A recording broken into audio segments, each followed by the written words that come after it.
कहाँ ब्रजेश जी, बड़ा दिन बाद नजर आ रहे हैं जी। बिल्कुल बिल्कुल। कहाँ रह रहे हैं आजकल? बस ये किताब लिए हुए हैं अभी? गांव पे रह रहे हैं। अच्छा, गांव पे तैयारी चल रहा है रेलवे का? चल रहा है। बहुत बढ़िया। ये लूसेंट का किताब लिए हुए हैं? कुछ थोड़ा सा डाउट था लूसेंट में, डिस्कस करना था। अच्छा, डिस्कस करना था। कौन सा टॉपिक है? वही राज्य पुनर्गठन आयोग। राज्य पुनर्गठन आयोग, ये तो बहुत महत्वपूर्ण टॉपिक है जी। बिल्कुल बिल्कुल। यहाँ से बहुत ज्यादा सवाल पूछता है, बहुत ज्यादा सवाल है इसमें। क्षेत्रीय परिषद, राज्य पुनर्गठन आयोग क्या है, अधिनियम कब पारित हुआ, जेबीपी समिति, फजल अली आयोग, बहुत सारा क्वेश्चन है। चलिए आपको पूरा विस्तार से हम बताते हैं। देखिए, जो राज्य पुनर्गठन का मतलब क्या होता है मालूम है? जैसे भारत स्वतंत्र हुआ 15 अगस्त 1947 को, तो उसके बाद अब ये भी तो एक बात था ना कि भारत में कितना राज्य होगा, कितना केंद्र शासित प्रदेश होगा। और उसी बीच जानते हैं, भाषा के आधार पर बहुत सारे क्षेत्रों में मांग उठने लगा कि मलयालम भाषा के लिए अलग राज्य बना दीजिए, तेलुगु भाषा के जो लोग थे तेलुगु वालों के लिए अलग राज्य बना दीजिए। अब ऐसा शुरू हो गया। तो जानते हैं इसी बीच हुआ क्या? संविधान सभा के अध्यक्ष राजेंद्र प्रसाद जी ने इसके धर की अध्यक्षता में 4 सदस्यों का एक कमेटी बना दिया। तो सबसे पहले राज्य पुनर्गठन के संदर्भ में किसकी अध्यक्षता में कमेटी बना? इसके धर की अध्यक्षता में। इसके धर थे कौन? तो इसके धर इलाहाबाद हाई कोर्ट के रिटायर्ड जज थे। उनकी अध्यक्षता में 4 सदस्यों का कमेटी बना और इस कमेटी को कहा गया कि आप जांच करके बताइए कि भाषा के आधार पर राज्यों का गठन या पुनर्गठन उचित है कि नहीं है। उसके बाद वो जो कमेटी है उसने अपना रिपोर्ट सौंपा सरकार को, और उस रिपोर्ट में मालूम है क्या था?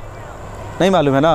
उस रिपोर्ट में यही कहा गया था कि भाषा के आधार पर राज्यों का पुनर्गठन नहीं होना चाहिए, प्रशासनिक सुविधा के आधार पर राज्यों का पुनर्गठन होना चाहिए। क्यों नहीं होना चाहिए? समिति ने अपना रिपोर्ट में कहा। अब देखिए, इसमें अलग अलग लोगों का अलग अलग विचार है। अब आपसे अगर हम पूछेंगे कि ब्रजेश जी बताइए तो भाषा के आधार पर राज्य का निर्माण होना चाहिए, आप क्या कहिएगा? मेरे ख्याल से सर नहीं होना चाहिए। आपके ख्याल से नहीं होना चाहिए। अब जैसे बिहार में देखिए ना, कितना भाषा क्षेत्र है, भोजपुरी भाषा, मगही, मैथिली, तो क्या सबको अलग अलग राज्य बना दिया जाए? यानी आपके अनुसार भाषा के आधार पर राज्यों का निर्माण नहीं होना चाहिए। हाँ, अगर हम भाषा के आधार पर करते हैं तो छोटे राज्यों का निर्माण होगा। बिल्कुल, कई सारा छोटा छोटा राज्य बन जाएगा। अब देखिए, इसके धर समिति ने भी अपने रिपोर्ट में यही बात कहा कि भाषा के आधार पर निर्माण नहीं होना चाहिए। अब बात करते हैं जेबीपी समिति का। देखिए, जैसे ही इसके धर समिति का रिपोर्ट आया ना, तो कांग्रेस ने क्या किया? कांग्रेस ने भी एक समिति बना दिया, जेवीपी समिति। जे का मतलब जवाहरलाल नेहरू, वी का मतलब वल्लभ भाई पटेल, पी का मतलब पटाभी सीतारमैया। अब जेवीपी समिति बना दिया गया। जेवीपी समिति ने भी अपना रिपोर्ट सौंपा कुछ दिनों के बाद, और इस समिति ने मालूम है क्या कहा? इस समिति ने भी वही बात बोला जो इसके धर समिति ने कहा, यानी कि भाषा के आधार पर राज्यों का निर्माण नहीं होना चाहिए। और उधर बहुत सारे लोग विशेष तौर पर दक्षिण भारत में आंदोलन कर रहे थे। कोई आमरण अनशन कर रहा था, नहीं मेरे जो भाषा वाला क्षेत्र है उसको अलग राज्य बना दिया जाए, फलाना भाषा के लिए अलग राज्य बनाओ, चल रहा था। इसी में एक भाई साहब थे जिनका नाम था मालूम है क्या? पोटी श्रीरामल्लू। पोटी श्रीरामल्लू को जानने से पहले थोड़ा मद्रास राज्य को जान लीजिए। उस समय का जो मद्रास राज्य है 1953 का, मद्रास राज्य बहुत बड़ा था। तमिलनाडु तो था ही, साथ ही साथ आंध्र प्रदेश और तेलंगाना भी था। तो मद्रास राज्य के ही पोटी श्रीरामल्लू जो थे वो तेलुगु भाषी क्षेत्र के थे। अब वो आंदोलन कर रहे थे कि तेलुगु भाषी क्षेत्र को अलग राज्य बनाओ। पोटी श्रीरामल्लू 58 दिन तक लगातार आमरण अनशन करते हैं, लेकिन केंद्र सरकार उनके बातों पर विचार नहीं करता है, जिसके परिणाम स्वरूप 58 दिन के आमरण अनशन के बाद दिसंबर 1952 में इनका देहांत हो जाता है। अब जैसे ही पोटी श्रीरामल्लू का देहांत होता है, उनके समर्थक पूरा फॉर्म में आ गया। जानते हैं फॉर्म में आने का मतलब क्या? पूरा एकदम आंदोलन पूरा तेज हो गया कि नहीं, अब तो अलग तेलुगु राज्य का निर्माण होगा ही, अब तो होगा ही। आंदोलन का जो गति है लगातार बढ़ने लगा। तो ये सब देखते हुए जो केंद्र सरकार है वो क्या करेगा? उस समय प्रधानमंत्री थे जवाहरलाल नेहरू। तो उस समय के जो प्रधानमंत्री है उन्होंने घोषणा किया कि अलग आंध्र प्रदेश राज्य का निर्माण होगा भाषा के आधार पर, और 1 अक्टूबर 1953 को एक अलग आंध्र प्रदेश राज्य का निर्माण होता है तेलुगु भाषा के आधार पर। तो क्वेश्चन भी पूछा जाएगा, भारत में भाषा के आधार पर गठित होने वाला पहला राज्य कौन था? आंध्र प्रदेश। आंध्र प्रदेश। कब गठन हुआ इसका? 1 अक्टूबर 1953। ठीक है। इसका राजधानी कहाँ बना था उस समय? कुरनूल कुरनूल बना था। अब देखिए, जैसे ही भाषा के आधार पर एक राज्य का निर्माण हो गया तो बहुत सारे क्षेत्रों में मांग अब खड़ा हो गया, हमारे भाषा का जो क्षेत्र है इसको भी अलग राज्य बनाओ, उसको भी अलग राज्य बनाओ, ये सब हो गया। तो केंद्र सरकार मालूम है क्या किया? केंद्र सरकार ने फजल अली की अध्यक्षता में राज्य पुनर्गठन आयोग को गठित कर दिया। क्या बनाया? राज्य पुनर्गठन आयोग। कब बनाया? 1953 ईस्वी में। राज्य पुनर्गठन आयोग के अध्यक्ष कौन थे? फजल अली। राज्य पुनर्गठन आयोग के अध्यक्ष तो फजल अली, ठीक है भाई। बाकी के दो अन्य सदस्य कौन थे बताइए? अन्य सदस्य कौन थे इस आयोग के? पंडित हृदयनाथ कुंजरू और दूसरे थे सरदार के.एम. पनिक्कर। सरदार के.एम. पनिक्कर और पंडित हृदयनाथ कुंजरू। अब देखिए, ये जो समिति बना, ये जो कमेटी बना, इसने भी अपना रिपोर्ट सौंप दिया केंद्र सरकार को। इस रिपोर्ट के आधार पर जुलाई 1956 ईस्वी को भारतीय संसद ने एक अधिनियम पारित किया जिसका नाम था राज्य पुनर्गठन अधिनियम। तो राज्य पुनर्गठन अधिनियम कब पारित हुआ? जुलाई 1956। राज्य पुनर्गठन आयोग का स्थापना कब हुआ? 1956। गलत है, राज्य पुनर्गठन आयोग बना 1953 में, जबकि राज्य पुनर्गठन अधिनियम पारित हुआ 1956 में। समझ गए? ठीक है, ध्यान दीजिएगा। जब यह अधिनियम पारित हुआ उस समय भारत में कितने राज्यों का स्थापना किया गया और कितने केंद्र शासित प्रदेश का स्थापना किया गया? 1956 में 14 राज्य और 6 केंद्र शासित प्रदेश। ठीक है यहाँ तक? चलिए अब आगे बढ़ते हैं। अब थोड़ा सा फ्रांस का एक कहानी को समझ लेते हैं। नवंबर 1954 में फ्रांस ने भारत के अपने 4 बस्तियों को छोड़ने का फैसला किया। केंद्र सरकार ऐसे भी दबाव डाल रहा था कि जल्दी तुम लोग अपना बोरा बिस्तरा लेके निकलो यहाँ। तो फ्रांस ने क्या किया?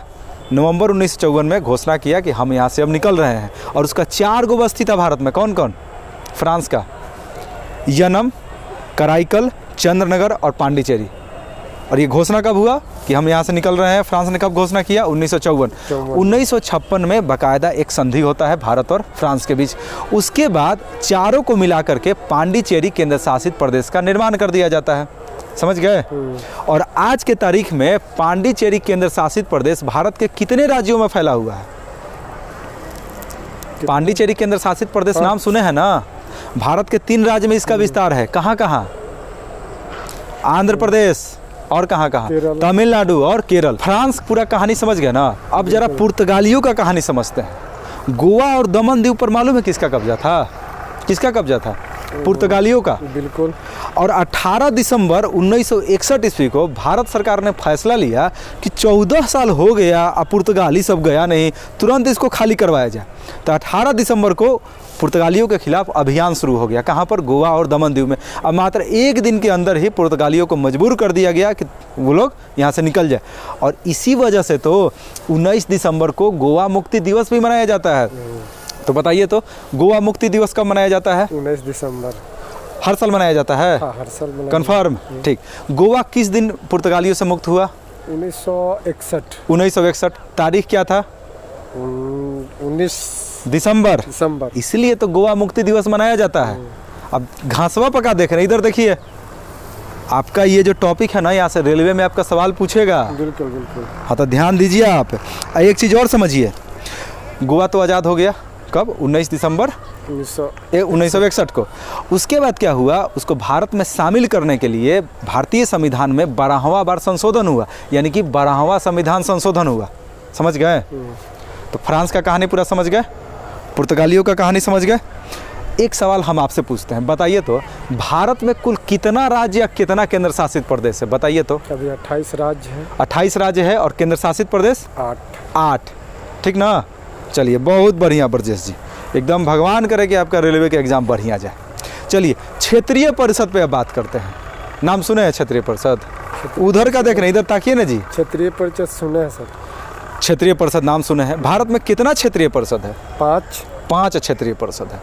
क्षेत्रीय परिषद का चर्चा हमारे संविधान में है? नहीं है। यानी कि ये संवैधानिक निकाय नहीं है। हाँ, तो इसका चर्चा कहाँ पर है? राज्य पुनर्गठन अधिनियम 1956 के माध्यम से क्षेत्रीय परिषद को इंट्रोड्यूस किया गया। ठीक है? यानी कि ये संविधिक निकाय है, कानूनी निकाय है, वैधानिक निकाय है, लेकिन संवैधानिक नहीं है। क्लियर है ना? बिल्कुल। चलिए, बहुत बढ़िया, आप समझ रहे हैं, हम यही चाहते हैं। क्षेत्रीय परिषद का गठन करते कौन है? हमको लगता है राष्ट्रपति। राष्ट्रपति, वाह बहुत बढ़िया। क्षेत्रीय परिषद के अध्यक्ष कौन होते हैं? अध्यक्ष इसके अध्यक्ष होते हैं गृह मंत्री होते हैं, या अगर गृह मंत्री नहीं होंगे तो राष्ट्रपति जिस भी केंद्रीय मंत्री को मनोनीत करेंगे वो इसके अध्यक्ष हो जाएंगे। चलिए एक बात और बताइए, उपाध्यक्ष कौन होता है क्षेत्रीय परिषद का? अध्यक्ष उस गृह मंत्री के नीचे वाला। तो कौन? अब देखिए समझिए, भारत में 5 गो क्षेत्रीय परिषद है। हम थोड़ा देर में आपको पूरा बताएंगे, पूरा विस्तार से क्षेत्रीय परिषद के बारे में और अच्छा से। कोई भी क्षेत्रीय परिषद है उसका स्थापना किस लिए हुआ था? कि क्षेत्रीय समस्याओं का समाधान हो जाए। और हर क्षेत्रीय परिषद में 3 गो 4 गो 5 गो 6 गो राज्य रहता है। तो किसी क्षेत्रीय परिषद में जितना भी राज्य होगा ना, उस राज्य के मुख्यमंत्री 1-1 साल के लिए क्षेत्रीय परिषद के उपाध्यक्ष बनेंगे। समझ गए? ठीक है, क्लियर है? तो उपाध्यक्ष को भी आप समझ गए हैं। चलिए अब आगे बात करते हैं। 5 गो क्षेत्रीय परिषद है, पांचों के बारे में चलिए हम आपको बता देते हैं। पहला जो क्षेत्रीय परिषद है इसका नाम है उत्तरी क्षेत्रीय परिषद। इसका मुख्यालय कहाँ होगा? नई दिल्ली। कौन कौन सा राज्य और केंद्र शासित प्रदेश इसमें होगा? उसमें होगा उत्तर का राज्य पंजाब, और पंजाब राज्य बोलिए पहले। हरियाणा, राजस्थान भी होगा, हिमाचल प्रदेश, और केंद्र शासित प्रदेश कौन कौन होगा? दिल्ली, चंडीगढ़, आगे जम्मू कश्मीर, हाँ जम्मू कश्मीर, और लद्दाख। चलिए अब बताइए मध्यवर्ती क्षेत्रीय परिषद। मध्य में हो जाएगा ये मध्य प्रदेश। मध्यवर्ती क्षेत्रीय परिषद का पहले मुख्यालय बताइए। इसका मुख्यालय इलाहाबाद। इसमें कौन कौन सा राज्य होगा? तो इलाहाबाद, उत्तर प्रदेश भी आ जाएगा। उत्तर प्रदेश होगा, उत्तराखंड होगा, मध्य प्रदेश होगा और छत्तीसगढ़ होगा। ठीक है, चलिए अब आगे बात करते हैं पूर्वी क्षेत्रीय परिषद, यानी भारत के पूर्वी मतलब क्षेत्र के जो राज्य होंगे वो शामिल होगा। तो पूर्वी क्षेत्रीय परिषद का मुख्यालय कहाँ होगा? ये तो कोलकाता होना चाहिए। राज्य कौन कौन होगा?